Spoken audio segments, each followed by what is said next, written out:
evil. Now, it's been said that evil is atheism's most potent weapon against the Christian faith, and it is. After all, the very existence of evil begs the question, if God is all good and God is all powerful, why does he allow evil to exist? The answer at its core is remarkably simple. Free will. God allows evil to exist because of free will. From the Christian standpoint, God tolerates evil in this world on a temporary basis, so that one day those who choose to love him freely will dwell with him in heaven, free from the influence of evil, but with their free will intact. In other words, God's intention concerning evil is to one day destroy it. Well, how convenient. One day, I will get rid of all the evil in the world. But until then, you just have to deal with all the wars and Holocaust, tsunamis, poverty, starvation, and AIDS. Have a nice life. Next, you'll be lecturing us on moral absolutes. But why not? Professor Radisson, who's clearly an atheist, doesn't believe in moral absolutes. But his course syllabus says he plans to give us an exam during finals weeks. Now, I'm betting that if I manage to get an A in the exam by cheating, he'll suddenly start sounding like a Christian, insisting it's wrong to cheat, that I should have known that. And yet, what basis does he have? If my actions are calculated to help me succeed, then why shouldn't I perform them? For Christians, the fixed point of morality, what constitutes right and wrong, is a straight line that leads directly back to God. Oh, so you're saying that we need a God to be moral, that a moral atheist is an impossibility. No, but with no God, there's no real reason to be moral. I mean, there's not even a standard of what moral behavior is. For Christians, lying, cheating, stealing, in my example, stealing a grade I didn't earn, are forbidden. It's a form of theft. But if God does not exist, as Dostoevsky famously pointed out, if God does not exist, then everything is permissible.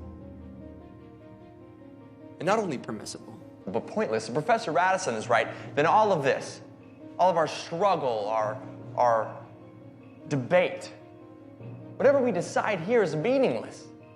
I mean, our lives and ultimately our deaths are no more consequence than that of a goldfish. This is ridiculous. So after all your talk, you're saying that it all comes down to a choice. Believe or don't believe. That's right. That's all there is. That's all there's ever been. The only difference between your position and my position is that you take away their choice. You demand that they choose the box marked, I don't believe. Yes, because I want to free them. Because religion is like it's like a mind virus that parents have passed on down to their children. And Christianity is the worst virus of all. It slowly creeps into our lives when we're weak or sick or helpless. So religion is like a disease? Yes. Yes, it infects everything. It's the enemy of reason. Reason? Professor, you left reason a long time ago. What you're teaching here isn't philosophy. It's not even atheism anymore. What you're teaching is anti-theism. It's not enough that you don't believe. You need all of us to not believe with you. Why don't you admit the truth? You just want to ensnare them in your primitive superstition. What I want is for them to make their own choice. That's what God wants. You have no idea how much I'm going to enjoy failing you. Yeah, but who are you really looking to fail, Professor? Me? Or God?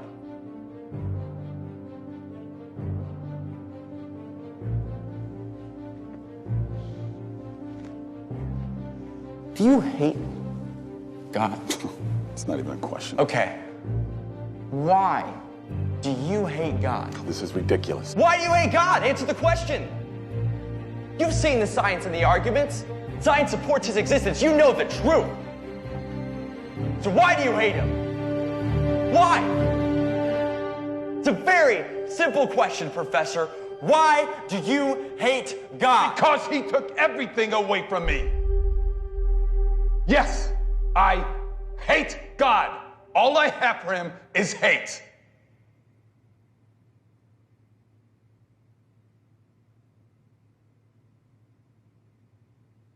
How can you hate someone if they don't exist?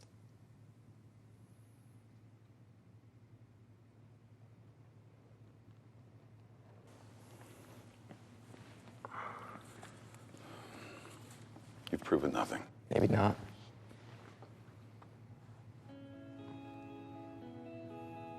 They get to choose.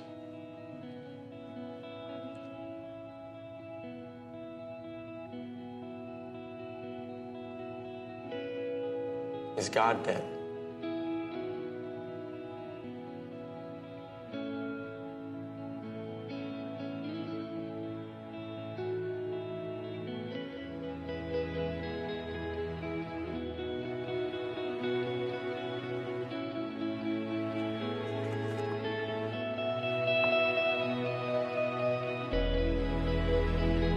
God is not dead.